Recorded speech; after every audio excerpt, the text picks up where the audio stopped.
This video is going to be a film study look at the Lions' opening two possessions in their road win against the Arizona Cardinals, 20-13 in Week 3. David Montgomery, the feature back on the first drive, 9 plays, 70 yards, capped off by a short touchdown run from Montgomery. Really the same exact play concept that they utilized to finish off their overtime drive to beat the Rams in Week 1 at home. And then the second possession after Arizona goes down and matches them with a touchdown to Marvin Harrison Jr., 13 plays, 70 yards again for the Lions. Basically go down and get a 13-7 lead because unfortunately missed the extra point. What I want to do is showcase most of the plays from those first two drives, how they were able to out-scheme Arizona's defense. I think take advantage of Arizona's 5-1 look at times until the Cardinals adjusted in some ways to the 13 personnel or jumbo 13 personnel groups. Detroit's offensive line and running backs pretty much had their way. Of course, it was a very brutal and physical game on both sides of the football. I think that's illustrated by the mentality and the level of physicality that Detroit's offense brought to the first couple of possessions.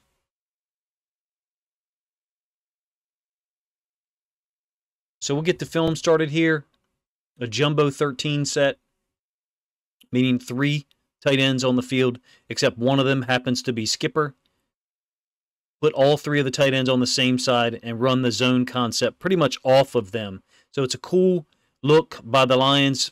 There's no way for Arizona to defend this in their current configuration. Just impossible as Detroit motions both guys over. They are totally outnumbered at the point of attack.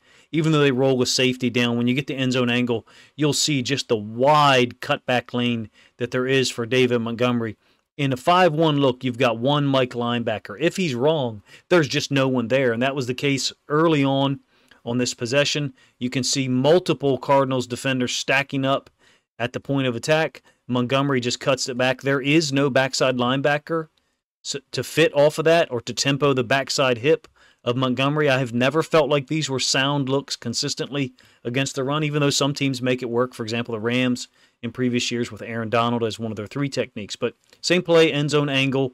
Credit to Ben Johnson for coming out in this look and then also zoning this to the offense's left, our right-hand side on the screen, basically leaving Laporta and Skipper to fill the backside of what I would call a zone concept. Montgomery cuts off of that, cutting into the zone basically, so somewhat unique there in a way that they accomplished it, 11 yards.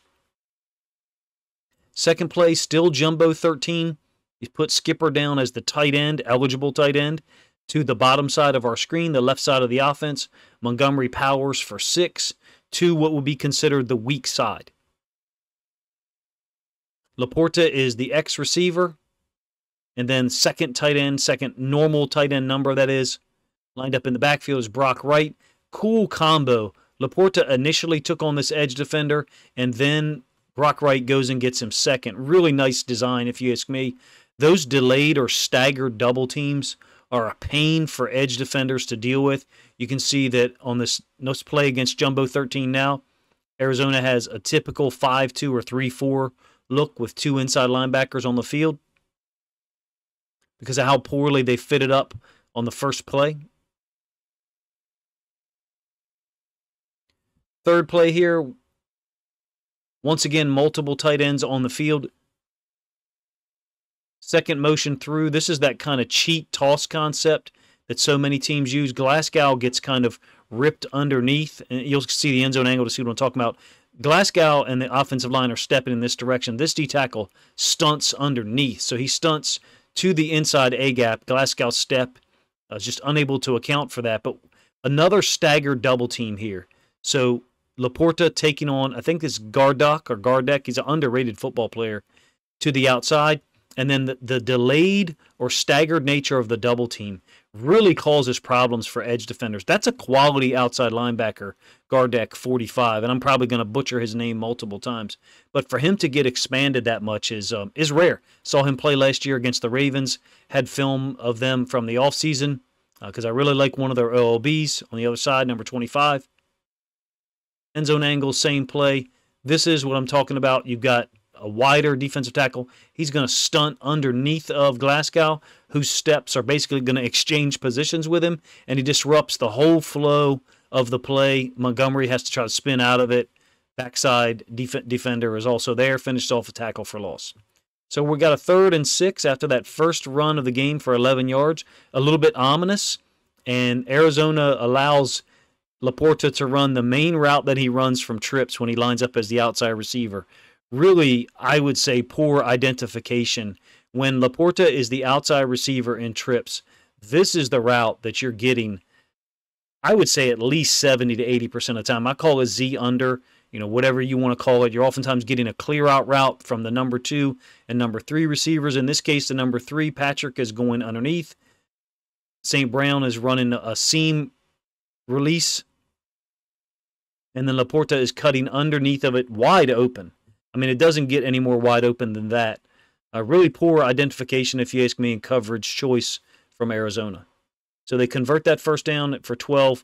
And then Brock Wright got involved in the pass game often underneath of zone coverage. This is a Tampa 2, a somewhat anomalous Tampa 2 by Arizona. You do have a big hit, and this happens a couple of times on underneath route concepts. Looks like another 5-1 look.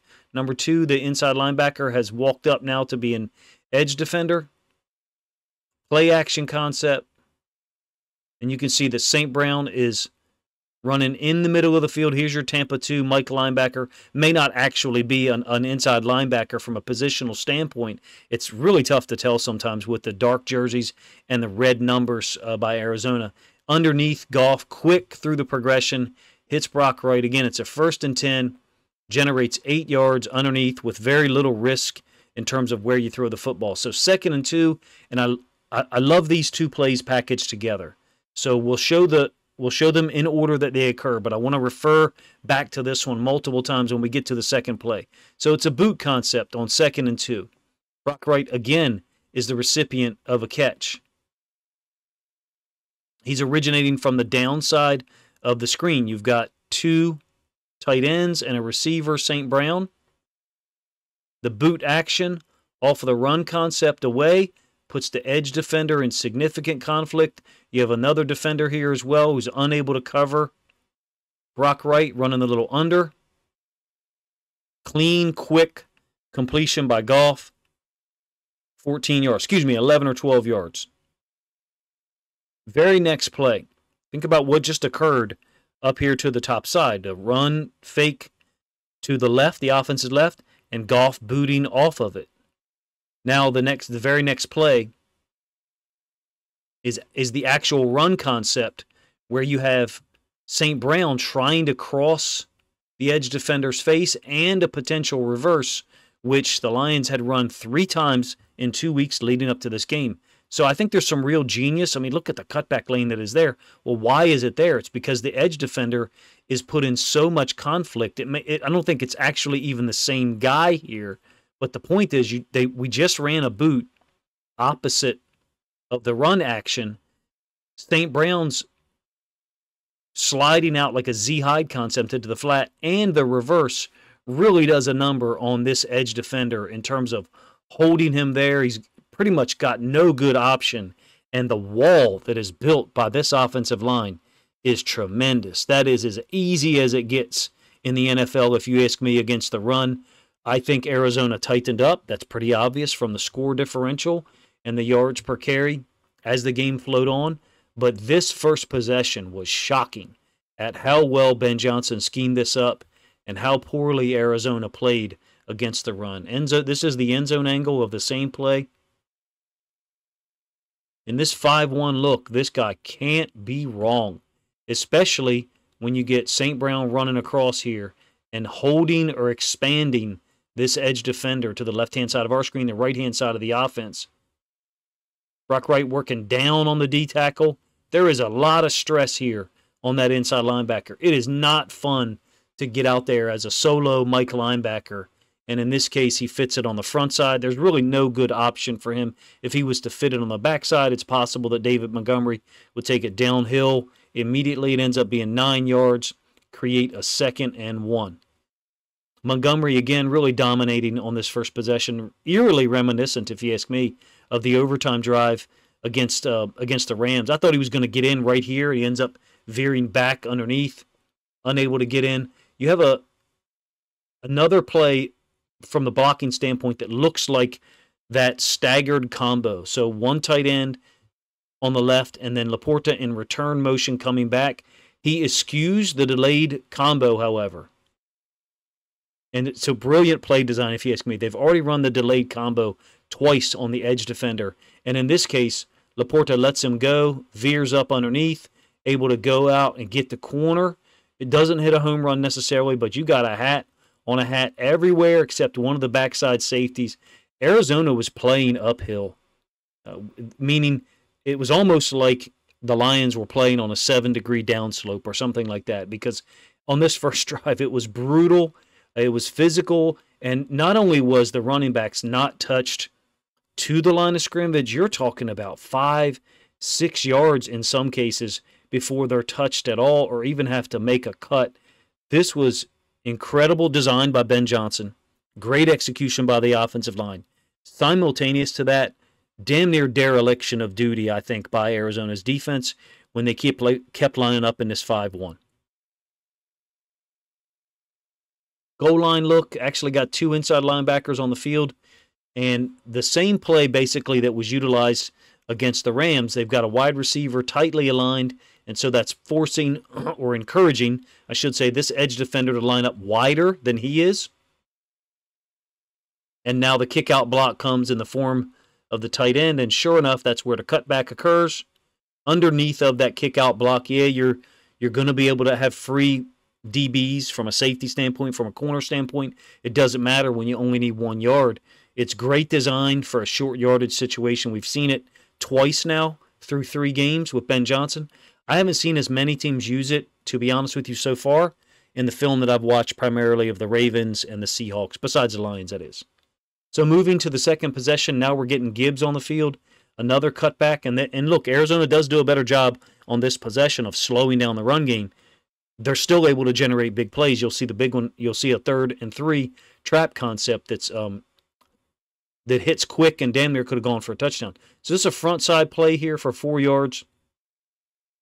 I think you've got the potential for a cutback here with St. Brown folding to the backside to lead up here, and then the tight end stepping to the edge defender on the backside, trying to hold him off.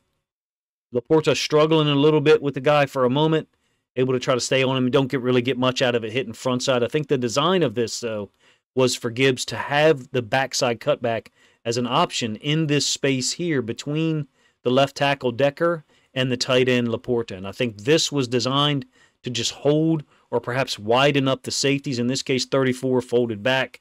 He wasn't necessarily needed there to stop it on the front side or the back side. I'm just trying to explain to you what I think the design was. 2nd and 6 here. 12 personnel this time. Same motion. And you end up with an over concept, Yankee, whatever you want to call it. Big hit by the linebacker who's celebrating it, even though it was almost a first down. So you have had this dynamic where the motion indicates we're blocking the edge defender with one tight end, and then that staggered or delayed block with the second guy in motion.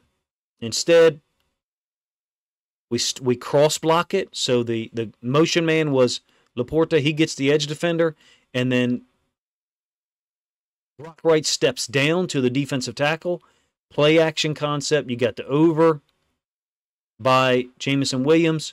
St. Brown trying to clear out that space. Goff with a ton of time and space, for whatever reason, is choosing not to take this route here to Jameson Williams. I think it's there, but he chose not to, elected not to take it. You don't have anybody who has fallen off. Everybody's carrying these verticals. Really looks like an opportunity to get the ball to Jameson Williams, if you ask me. Nonetheless, he trusts Brock Wright on a 2nd and 6, able to get the ball down to him for 5 yards. You kind of get a view of Jameson Williams coming across the screen here from the end zone angle. Really beautiful play action fake, if you ask me, by Goff. He's exceptional at those things. 4 defenders for Arizona. Deep.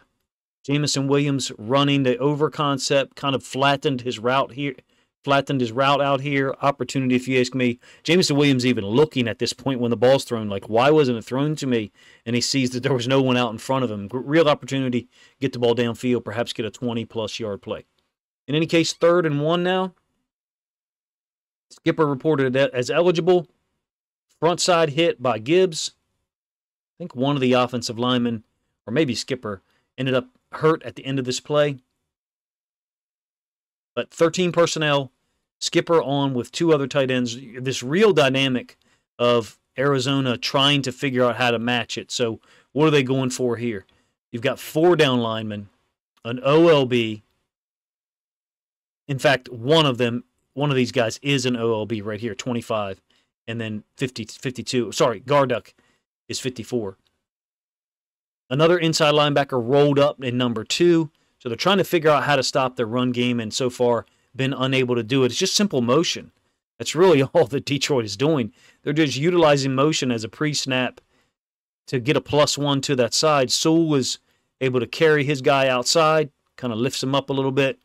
Gibbs gets 3 yards, converts for the first down. Laporta, I think, loses this one against Gardeck. On the outside, initially engaging him. Ends up kind of stood up. Gardeck discards him. Only a gain of 2. Some of these plays, though, even though this one only goes for 2 yards, some of these plays you really get an idea of the lanes that are there for the running backs, the opportunities getting to the line of scrimmage untouched. You do have a defender flash. Eventually, Laporta kind of gets discarded by Gardeck, who finishes the play, like I said, 2-yard gain. Creates a 2nd and 8, and you're going to get a slot out by St. Brown to the top side. And I think it's against Williams. Tim Patrick is the top side receiver. Just running to the outside shoulder of this slot corner. And look, Goff is already pulling the pin on the grenade to shoot the ball out there. Beautiful throw. 2nd and 8, converts for 11 yards clean. Look, they ran the ball 15 times on these first 2 drives and really didn't have to do much in the pass game. A couple of underneath passes to Brock Wright. You will see the touchdown to St. Brown a little later. You had this slot out route. And that's pretty much it. End zone angle, same play. Goff looking to that side immediately. Clean, lot of separation by St. Brown, who looks a whole lot more. It looks a whole lot more agile and quick to me than we saw in week 1. I don't know what that dynamic is. Maybe Arizona played a little bit less zone than the other 2 teams have, the Bucs and the Rams, which I think was a factor in holding this team down. Skipping a couple of plays here after a false start on Laporta and a 0-yard gain by Gibbs. Going to be St. Brown for 20. Weirdly timed blitzes by Arizona early, I thought. In this case, they're dropping an OLB out.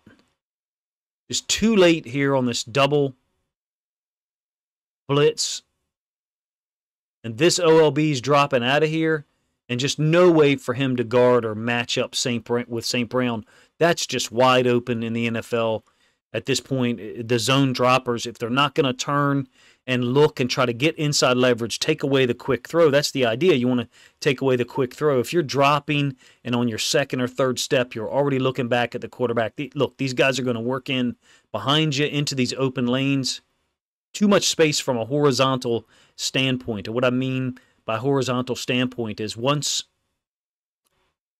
the ball is snapped, you only have 2 defenders at the 2nd level here for Arizona. There's just too much space from the top of the numbers all the way to the top of the numbers to expect those 2 guys to handle that at all and not give up some type of lanes. Quick recognition by Goff, getting rid of the football, 20 yards, creates a 1st and 10. This is actually the 2nd play, I believe, on that series. They short gain as the last play of the 1st quarter. So here we are, 1st play of the 2nd quarter, 2nd and 7. Gibbs left side ends up bouncing it out of 11 personnel away from the tight end side. So a nice little, if you ask me, wrinkle that Ben Johnson threw in here. Didn't produce a whole lot of yards, maybe a 4 or 5 yard gain here, like I said. But so often in the 1st quarter, the 1st drive and the 2nd, You're motioning one tight end over to where the second tight end is already located, and we're dealing with that, that delayed combo block on the edge defender or the fake of it, whatever the case may be. Here, Ben Johnson has called by design, first play of the second quarter, a run away from the only tight end on the field. I love that variety when an offensive coordinator shows a tendency for 2 or 3 or 4 plays and then goes away from it intentionally in what some people would call a sudden change situation. First play of the quarter, that is. 11 personnel, 3rd and 3. And it's a trap concept for Gibbs. This is the one that I thought had an opportunity to score, unable to get too much going from a blocking standpoint at the second level. Glasgow and Decker both swimming this defensive tackle. Zeitler trying to execute the kick-out block. The defensive tackle basically ran himself out of there. And a beautiful seam here for Gibbs to burst through. I think I'll give you the end zone angle at least one time. Trap is a great concept at any level of football. Ben Johnson, I think, was one of the guys who kind of forced a renaissance by how effective it was for him 2022 and then 2023 last year. I saw a lot more trap across the NFL in 2023. I'm talking about interior trap. So trapping this defender, leaving him unblocked, guys releasing up to the second level, back block by the center, quite easy for him, and then guard, pull, and kick out. This defensive tackle ends up a little bit off balance because he's stepping out to the tackle. Trap block isn't really a huge block. Don't get me wrong. It's not anything like a pancake, but 14 yards quick for Gibbs. I don't know how you feel about trap, especially on 3rd and 3. I think it's a beautiful call that Ben Johnson utilizes, especially out of 11 personnel. You get what is often referred to as a light box in the NFL. You do have Budda Baker walked up here, threatening the blitz. Inconsequential as far as stopping trap away from the running back side. Again, this is second possession, early second quarter. Now got a 1st and goal, a down concept out of 13 personnel. So the last time that we saw this, if you recall, with the tight ends, they let Skipper and Laporta handle guys on the front side, and then all the offensive line worked zone to their left. Montgomery on the first possession was able to bring that back underneath. Remember, it was one of the plays where the Mike linebacker just really couldn't be right. This case, they run a different concept. I would say it's down or base. Gibbs kind of skips a little bit, gets 5. Arizona's certainly playing to stop the run a little bit more heavily now. Tackle for loss, Gardeck. He could be blitzing to stop this on the front side or on the back side. Like I said earlier, he's an underrated football player, if you ask me. Right here, he's going to slice underneath of Brock Wright. And it's not triggered by Laporta's motion because Laporta doesn't go in motion. He doesn't move until the ball is snapped.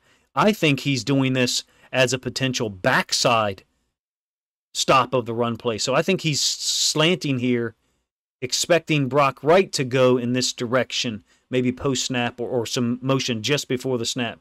But anyway, he beats Brock Wright across his face, runs into the kick-out block, just condenses the gap, and Gibbs tries to dance out of it because he sees the other team's color jersey flash in front of him. Forgive me if I'm pausing it too much, but I like diagnosing the run game, or trying to. And in this game, even though the Lions were able to take advantage of some of the poor alignment, if you ask me, poor awareness by Arizona, it ended up being an even battle in a lot of situations in the run game. So now we're to a 3rd and goal. It's like I said, it's tied at 7-all. At this point, Arizona matched the touchdown with their own to Marvin Harrison Jr. This is an important play. If you have to settle for a field goal here, or perhaps go for it on a 4th and goal from the 5, the dynamic could have been different throughout the game. It's a bunch set out of 11 personnel, and I think you've got an intentional clear out by Laporta. Gibbs also used in what I would call a zig route. So they're going to get Jamison Williams out of here, number 1. Laporta, kind of a delayed release. He clears out, and what that ends up doing is the space right here where all these defenders are, basically somewhere around where the R is, but at the goal line, St. Brown's going to run, I would call it a China in. Some people call it a whip route, whatever. He's breaking it to the outside, not as far as that line that I drew, but he's breaking it to the outside initially. And the DB, if you ask me, he's in pretty good relationship here for a moment. St. Brown's got that great change of direction, puts his foot in the ground. Right at the time he's putting his foot in the ground, Gibbs is also bringing his route back to the middle of the field. So they have just cleared all this space out right here for St. Brown. Absent a double team, there's really no way to stop this if you're an Arizona Cardinal defender.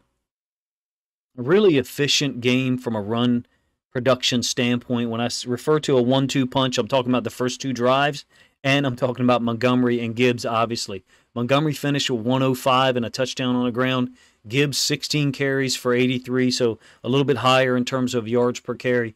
Goff was super efficient in the pass game. He did throw the 1 interception and the other one that would have been a pick 6 that got called back for the 2-minute warning. 23 first downs on the day, 6 of 12 from a third down efficiency standpoint. I think the Lions controlled large stretches of the game. If I recall, 37 minutes of time of possession to 23 for Arizona. Clearly that's impacted by how well Detroit's defense slowed down an Arizona run game that had developed, I believe, 355 yards through 2 weeks coming into this matchup. A great example, if you ask me, of the depth of the Lions defense with so many guys being injured or getting hurt during the game, being able to stop and make the other team one-dimensional. Number one. And then number 2, Ben Johnson having some great stuff designed on the first 2 possessions helped them get out to a 13-7 lead. The missed extra point didn't end up hurting them. You would have liked to have been up 21-13 as Arizona gets the ball in the fourth quarter a couple of times. But nonetheless, man, a fun game to watch on rewatch for me. 187 rushing yards on the ground, only 4.3 per carry. Arizona did a much better job later on in the game at stopping some of those run concepts and forcing Goff into some less advantageous positions. But his numbers still ended up being 18 of 23 on the day. Let me know what you think of the video and the way that I chose to break down the plays of the first 2 possessions. The points that I tried to make about them using 12 personnel and 13 personnel intentionally to see how Arizona was going to respond. They generally have run the 5-1 often, and in fact, they ran it a lot last year against the Ravens when the Ravens made a trip to Arizona and really got out to a big lead and then just kind of sat on it, which is what Baltimore does at this point. I appreciate you guys' time, man, if you watch this whole video. If you think other Lions fans would enjoy this film study look at the Lions 1-2 punch, their first 2 possessions, and how they utilize Montgomery and Gibbs to kind of soften Arizona's defense up, then please consider grabbing a link to this video, sharing it out on social media to help this content get more reach. As an aside, Tuesday afternoon or maybe early Tuesday evening, I'll have a film study video out showcasing Terrion Arnold matched up against Marvin Harrison Jr. and how those 2 rookies kind of duked it out on a play-by-play basis. Appreciate you guys' time.